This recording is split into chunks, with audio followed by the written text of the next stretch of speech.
নমস্কাৰ পুনৰ আন এটা ভিডিঅ'লৈ আপোনালোক সকলোকে স্বাগতম জনাইছো। আজি আমি আজিৰ দিনটোৰ 12টা ৰাশিফলসমূহ লৈ আপোনালোকৰ মাজত উপস্থিত হৈছো। আজি ভাস্কৰাব্দ 1432 শকাব্দ 1947 আৰু খ্ৰীষ্টাব্দ 2025 চনৰ বহাগ মাহৰ 3 তাৰিখ বৃহস্পতিবাৰ ইংৰাজী 17 এপ্ৰিল। আজি সূৰ্যোদয় হৈছে 5:02 আৰু সূৰ্যাস্ত হ'ব আবেলি 5:41 আজি তিথি হৈছে কৃষ্ণা চতুৰ্থী তিথি আৰু যোগ হৈছে বৰিয়ান যোগ।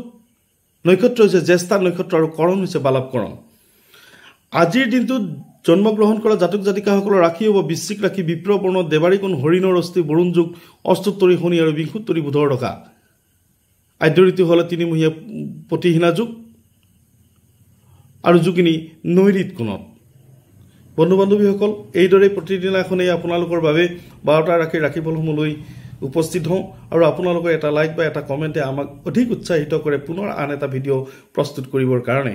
যা নহওক কম সময়ৰ ভিতৰতে মোক আপোনালোকে যথেষ্ট উৎসাহিত কৰিছে, যথেষ্ট মৰম আদৰ কৰিছে। সেইকাৰণেই আজি এনে পৰ্যায়ত উপনীত হ'বলৈ সক্ষম হৈছোঁ। যা নহওক আপোনালোক সকলোকে হিয়া ভৰা মৰম আৰু ওলগ জনাইছোঁ নতুন বৰ্ষত।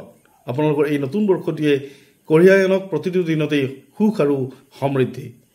আহক এতিয়া 12টা ৰাশিৰ ৰাশিফলসমূহ জানিবলৈ চেষ্টা কৰিম। এইখিনিতে আন এটা আবেদন, এতিয়ালৈকে যদি মোৰ এই চেনেলটিৰ কাৰণে আপুনি ছাবস্ক্ৰাইবাৰ হোৱা নাই তেনেহ'লে অনুগ্ৰহ কৰি আপুনি মোৰ চেনেলটিৰ ছাবস্ক্ৰাইব হওক আৰু মোৰ ভিডিঅ'সমূহ আপোনাৰ বন্ধুবৰ্গলৈ প্ৰেৰণ কৰাত সহায় কৰক। আহক আমি ভিডিঅ'লৈ যাওঁ। আমি প্ৰথমতে আহিছোঁ মেঘ ৰাশিৰ জাতক জাতিকাসকলৰ ক্ষেত্ৰত আজিৰ দিনটো অত্যন্ত সুন্দৰ। তেওঁলোকৰ নতুন সংবাদ, শুভ সংবাদে গোটেই পৰিৱেশটো সুন্দৰ কৰি ৰাখিব। পাৰিবাৰিক আনন্দ লাভ কৰিব। দাম্পত্য সুখ সম্ভোগ ইত্যাদি তেওঁলোকে লাভ কৰিব। আৰ্থিক দিশত অত্যন্ত সচ্ছল। নতুনকৈ মাটি বাৰী বা ঘৰ দুৱাৰ বনোৱাৰ বা নতুন ব্যৱসায় নতুন পৰিকল্পনা তেওঁলোকে লাভ কৰিব। আমি আহিছোঁ বৃষ ৰাশিৰ জাতক জাতিকাসকলৰ ক্ষেত্ৰত। বৃষ ৰাশিৰ জাতক জাতিকাসকলৰ ক্ষেত্ৰত অত্যন্ত সুন্দৰ দিন। তেওঁলোকৰ দক্ষতাপূৰ্ণ সাহসৰ পৰিচয় আজিৰ দিনটোত প্ৰকাশিত হ'ব, যাৰ কাৰণে তেওঁলোকে যশস্যা, মান সন্মান ইত্যাদিবিলাক লাভ কৰিব। সামাজিক ব্যক্তিসকল, যিসকল ৰাজনৈতিক ব্যক্তি, যিসকল সামাজিক ব্যক্তি, তেওঁলোকে উচ্চ প্ৰশংসিত হ'ব। চৰকাৰী সাহায্য লাভ কৰিব। অৱশ্যে তেওঁলোকে কথা লওঁতে কিছু সাৱধান হোৱাটো দৰকাৰ হ'ব। আমি আহিছোঁ মিথুন ৰাশিৰ জাতক জাতিকাসকলৰ ক্ষেত্ৰত। মিথুন ৰাশিৰ জাতক জাতিকাসকলৰ ক্ষেত্ৰত অত্যন্ত সুন্দৰ। বিশেষকৈ তেওঁলোকে পিতৃ মাতৃৰ সহায় লাভ কৰিব, পিতৃ মাতৃৰ আনুগত্য লাভ কৰিব বা পিতৃ সম্বন্ধীয় পিতৃ সমবয়সীয়া ব্যক্তিৰ তেওঁলোকে শ্ৰদ্ধা বা তেওঁলোকে মৰম বুটলিবলৈ সক্ষম হ'ব। পাৰিবাৰিক অত্যন্ত সুন্দৰ। পাৰিবাৰিক মনোমালিন্যৰ সংঘাত ইত্যাদিবিলাকৰ অৱসান ঘটাই তেওঁলোকৰ সুখ সম্ভোগৰ দিন বুলি আজি পৰিগণিত হৈছে। মিথুন ৰাশিৰ জাতক জাতিকাসকল, বিশেষকৈ পিতৃ মাতৃ আজিৰ দিনটোত তেওঁলোকৰ সপক্ষত থাকিব। তেওঁলোকে পাৰিবাৰিক ছাপোৰ্ট পাব। আত্মীয় স্বজন, বন্ধু বান্ধৱ ইত্যাদিবিলাকৰ সহায় লাভ কৰিব। কৰ্কট ৰাশিৰ জাতক জাতিকাসকলৰ ক্ষেত্ৰত আজিৰ দিনটো অত্যন্ত সুন্দৰ। গোটেই দিনটো তেওঁলোকে মানসিক আনন্দত বা সামাজিক উৎসৱ বা সামাজিক অনুষ্ঠানত অংশগ্ৰহণ কৰাৰ সুবিধা পাব। আৰ্থিকভাৱে অত্যন্ত সুন্দৰ, যদিও অপৰ্যাপ্ত খৰচান্ত হ'ব পাৰে। অধিক খৰচান্ত হোৱাত তেওঁলোকৰ মানসিক কিছু অসুবিধা লাভ কৰিব বা টকা পইচা ধাৰ হ'ব পাৰে। আমি আহিছোঁ সিংহ ৰাশিৰ জাতক জাতিকাসকলৰ ক্ষেত্ৰত। সিংহ ৰাশিৰ জাতক জাতিকাসকলৰ ক্ষেত্ৰত অত্যন্ত সুন্দৰ। তেওঁলোকৰ সন্তানৰ পৰা লাভ কৰিব সুখৰ খবৰ। সন্তানৰ অগ্ৰগতি বা সন্তানৰ সাফল্যই তেওঁলোকক আনন্দিত কৰিব। আৰ্থিক দিশত অত্যন্ত সুন্দৰ। বিদ্যাৰ্থীসকলৰ কাৰণেই অত্যন্ত সুন্দৰ।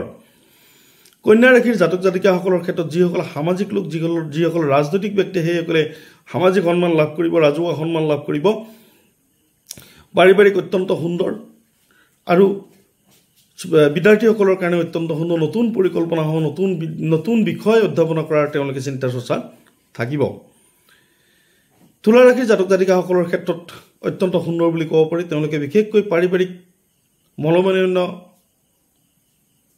সংঘাত ইত্যাদিবিলাক অৱসান ঘটাই তেওঁলোকৰ জীৱনলৈ আহিব নতুনকৈ সুখ, দাম্পত্য সুখ বা মানসিক আনন্দ লাভ কৰিব। তেওঁলোকে মাটি বাৰী সম্বন্ধীয় বিষয়ত জয় লাভ কৰিব। যিসকল লোকৰ আইন আদালতত গোচৰভুক্ত হৈ আছে তেওঁলোকে বিজয় সাব্যস্ত হ'ব, বিজয় লাভ কৰিব।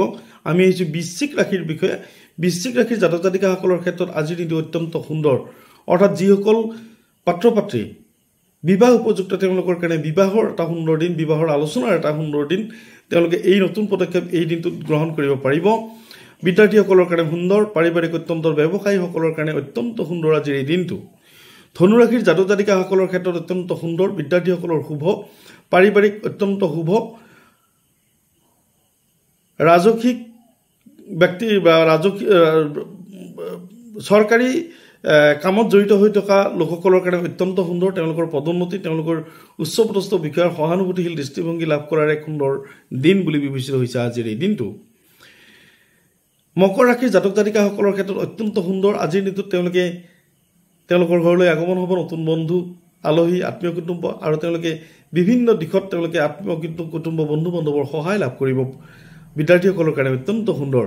কুম্ভ ৰাশিৰ ক্ষেত্ৰত আমি জাতক জাতিকাসকলৰ ক্ষেত্ৰত অত্যন্ত সুন্দৰ। যিসকল সাংস্কৃতিক প্ৰেমী, সাংস্কৃতিক শিল্পী, যিসকল সাংস্কৃতিক দিশৰ লগত জড়িত হৈ আছে, গীত, নৃত্য, মাত, অভিনয়, নাটক ইত্যাদিবিলাকৰ লগত জড়িত হৈছে, সেইসকল ব্যক্তিৰ কাৰণে অত্যন্ত সুন্দৰ। তেওঁলোকে যশস্যা বুটলিব, তেওঁলোকে সামাজিক সন্মান লাভ কৰিব, তেওঁলোকে মানুহৰ মাজত সোমাই যাবলৈ এক নতুনকৈ সুযোগ পাব, আৰু তেওঁলোকৰ আৰ্থিক দিশত অত্যন্ত সচ্ছল বুলি বিবেচিত হৈছে আজিৰ দিনটো। আমি একেবাৰে শেষত আহিছোঁ মীন ৰাশিৰ জাতক জাতিকাসকলৰ ক্ষেত্ৰত। মীন ৰাশিৰ জাতক জাতিকাসকলে আজিৰ দিনটোত অত্যন্ত সুন্দৰ। তেওঁলোকে গৌৰৱবোধ কৰিব। তেওঁলোকৰ মাতৃ পিতৃ বা পিতৃ মাতৃসকলে সন্তানৰ সাফল্যই তেওঁলোকক আনন্দিত কৰি ৰাখিব।